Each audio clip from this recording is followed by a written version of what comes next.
understanding of what I did here, again, we look at this. I'm not going to work on graphing at all.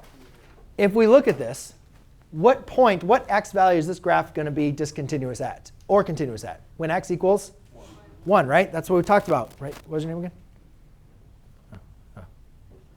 Ashley, right? That's what you said. Like the discontinuous is showing up in the equation, right?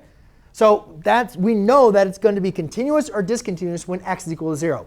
Our idea is to find this value k that makes it continuous when x is equal to 1. So again, we're looking for when the y values are going to be the same. So set the equations equal to each other.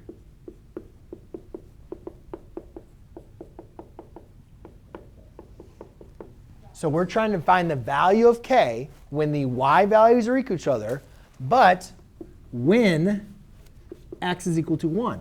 And what's nice about this is right now, guys, we have two variables. We need a sequence of equations to solve two variables. So since we know we want to find the y when they're equal at x equals 1, we place that in there.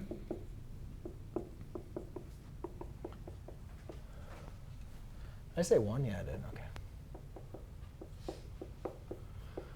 And now we just have a little bit of algebra. -1 minus 2 is -3. -3 squared is a positive 9. So that becomes -9 plus 1. 1 plus 3 is 4. 4 squared is going to be 16. 16 times 1/2 is going to be 8. 1 plus 4. 4 squared is 16. 16 total is half is 8. Yes? No? Yes. OK. So this becomes -8 equals 8 plus k. -16 equals k. Yes? Why is the 1 in the first parentheses negative? I have no idea. It's not. Okay. So that becomes -1. -1 squared is a positive 1. Positive 1 squared times negative. So that becomes a -1, right? So that becomes just a 0. And then you subtract the 8. And you just have -8. Yes? No other mistakes anybody else sees?